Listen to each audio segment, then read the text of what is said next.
Bonjour et bienvenue dans cette édition du Best-of des reportages, les meilleurs sujets envoyés cette semaine par nos correspondants à travers le monde. Dans cette édition, des chiffres alarmants en Israël. Selon l'OCDE, une personne sur 5 vit sous le seuil de pauvreté. Puis nous vous emmènerons en Mongolie où les mines de charbon apportent de quoi se chauffer pendant l'hiver, ainsi qu'une source de revenus pour les nomades. Mais à quel prix ? Ensuite, nous verrons les dessous de la reprise économique japonaise appelée Abenomics du nom du nouveau Premier ministre. Mais d'abord, direction la Somalie. Depuis la famine de 2011, des milliers de femmes se sont réfugiées dans des camps de déplacés. Mais au lieu d'y trouver refuge, elles sont prises pour cible, violées par les forces gouvernementales et les milices. À Mogadiscio, la capitale, une organisation tente d'apporter aux victimes un soutien psychologique et juridique. Reportage Stéphanie Braquet et Duncan Woodside. Elle a voilé son visage pour ne pas être reconnue. Depuis cette nuit de janvier, Mariam, ce n'est pas son vrai nom, est traumatisée. À chaque fois qu'elle évoque ce qui lui est arrivé, elle devient fébrile. Ils étaient 3 hommes armés, cagoule sur la tête, et Mariam n'a pas pu les identifier. Quand ils ont volé tout ce que j'avais, ils m'ont dit de me déshabiller et m'ont dit « on te veut, toi ». Je leur ai dit « vous êtes musulmans, ne faites pas ça ». Ils m'ont dit « soit tu te déshabilles, soit on te tue ». L'un dit « pourquoi discutez-vous avec elle? Violez-la et tuez-la ». Alors ils m'ont frappé avec leurs fusils, puis ils m'ont tous violée et sont partis. Cette organisation est une des rares à Mogadiscio à apporter une aide juridique gratuite aux victimes de viol. Cette avocate aide Mariam à rassembler des preuves contre ces violeurs, un métier qui n'est pas sans risque. En avril dernier, 2 de ses collègues ont été tués dans une attaque suicide spectaculaire visant la Cour suprême. Je suis très fière de défendre le droit des femmes, de mes sœurs. Je suis fière de mon travail. Le gouvernement a promis de punir les responsables des viols. Nous sommes contre les violences faites aux femmes et nous faisons de notre mieux pour empêcher ces actes criminels. Nous avons réformé nos lois et vraiment, nous commençons à faire des progrès en la matière. Mais en janvier, une femme a osé dénoncer ces violeurs. Loul est allée en prison pour avoir accusé les soldats du gouvernement. Quand ils m'ont arrêtée, ils m'ont traitée de menteuse. Ils disaient « tu aimes mentir sur les gens ». Ils répétaient « cette femme aime mentir et elle ne craint pas Dieu ». Ce sont dans les camps de déplacés que les femmes sont les plus vulnérables. Ici, milices et soldats du gouvernement font régner leurs lois. Depuis ce qui est arrivé à Loul, les victimes de viol sont plus que jamais réticentes à aller devant un juge, de peur de subir le même sort. Israël est le pays riche qui compte le plus de pauvres. C'est ce qu'affirme une nouvelle étude de l'Organisation pour la coopération et le développement économique. Non seulement ça, mais l'écart entre les riches et les plus démunis se creuse. La crise y est pour beaucoup et les mesures de reprise du gouvernement n'ont pas toujours atteint ceux qui en ont le plus besoin. Gallagher Fanwick et Ricky Ben David.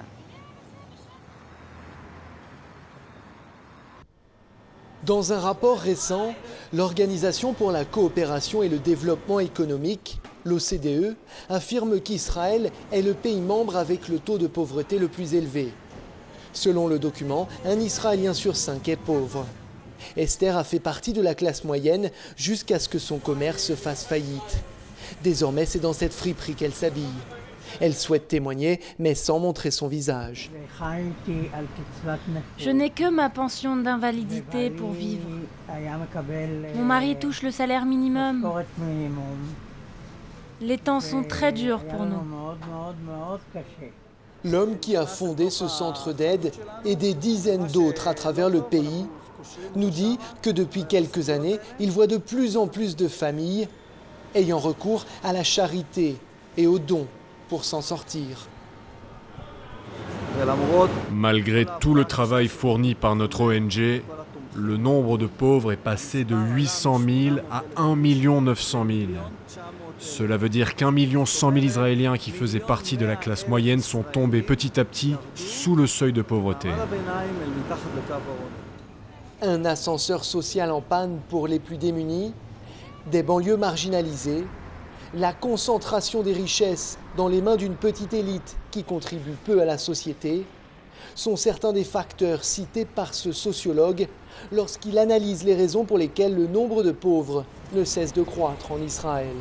Il accuse le gouvernement d'avoir coupé ses dépenses sociales pour faire la part belle aux grandes entreprises. Il faut payer très peu d'impôts aux grandes sociétés. Ces impôts auraient pu servir à financer l'éducation, la sécurité sociale, la santé et les services à la population. La périphérie de Tel Aviv est l'un des endroits où les lignes deviennent parfois floues entre la classe moyenne et les pauvres. Nous retrouvons Esther, qui a un appartement très correct, mais elle se plaint de ne plus avoir d'argent une fois qu'elle a payé son loyer. Pour sa nourriture, elle dépend donc de ses colis. Une réalité qui aujourd'hui est devenue une tendance qu'Israël a bien du mal à inverser. Il y a beaucoup de nouvelles lois en Israël qui font que pour les gens qui sont dans la situation de Esther, par exemple, eh bien, au lieu d'espérer aller de mieux en mieux, alors peut-être tombe encore plus profond dans la misère, dans la pauvreté. L'OCDE a également fait d'Israël le 5e plus mauvais élève de la classe dans son classement des pays membres en fonction de l'écart de revenus entre riches et pauvres. Progrès économique pour certains, destruction de la nature pour d'autres. Les mines en Mongolie fleurissent depuis une vingtaine d'années. C'est que sous les yourtes des nomades, la terre est riche. Une aubaine pour les travailleurs pauvres, mais avec des conséquences désastreuses pour l'environnement. Reportage Baptiste Falvoz et Pierre Cheminat. Une simple bâche de plastique et une galerie obscure, dans laquelle on entre et on sort plus de 20 fois par jour. Voici l'une des centaines de mines de charbon de Naler, à 40 km de la capitale mongole, Oulan-Bator. Qu'est-ce que vous ramassez? Du charbon. Et vous allez à quelle profondeur? 50 mètres. Tuji s'est installé ici il y a 2 ans. Comme beaucoup d'employés, c'est un ancien nomade qui a succombé aux sirènes de l'industrie minière et un salaire de 320 € par mois. Quand on est mineur, on est payé chaque jour en liquide, de la main à la main. Quand j'étais nomade, je ne gagnais de l'argent qu'1 à 2 fois par an, au moment de la récolte de la laine et du cachemire. Naler est la plus vieille ville minière de Mongolie et un symbole des ravages de cette industrie qui pourrait un jour défigurer les steppes mongoles. Avec son or, son cuivre, son charbon, le pays accueille aujourd'hui plus de 4000 exploitations. Des projets gigantesques ou des mines artisanales souvent moins contrôlées. La folie du forage inquiète de plus en plus la population locale. À la tête de la contestation, on trouve un ancien nomade, Mungbayar Tsetseji. Non seulement les mines polluent les rivières les plus fragiles, mais elles en assèchent d'autres complètement. Selon la loi mongole, 40% du territoire devrait être protégé contre ces mines nocives.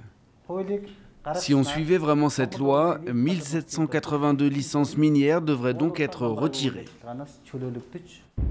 Autre défi pour la Mongolie, sa dépendance au charbon, qui chauffe les foyers, fournit l'électricité et nourrit la croissance du pays.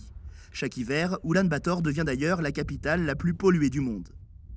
Mais l'une des solutions pourrait venir d'une autre ressource que la région possède en quantité inépuisable, le vent.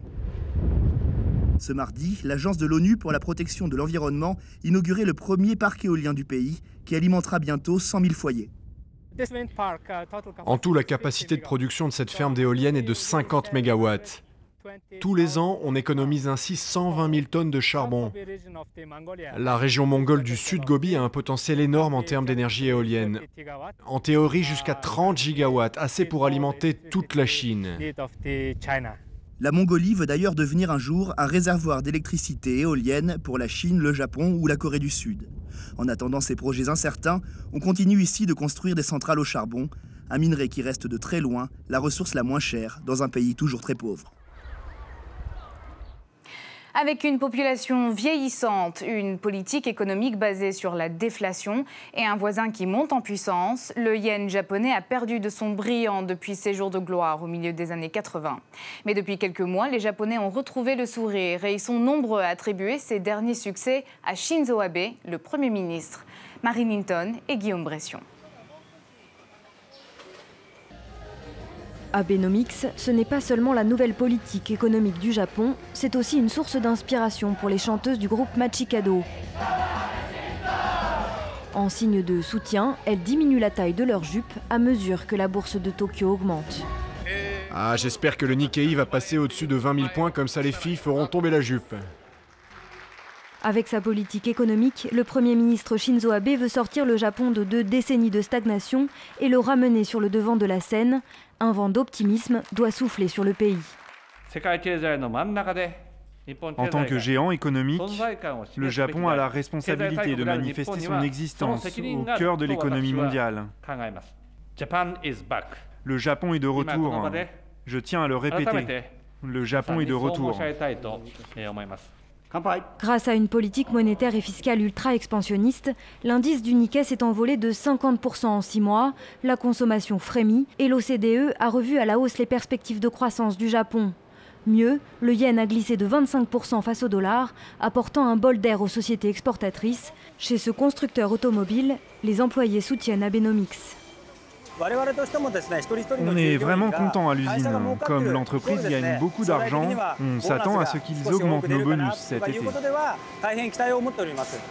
Plus de 70% des véhicules produits dans cette usine, principal centre de production de Subaru, sont destinés à l'export, notamment au marché américain.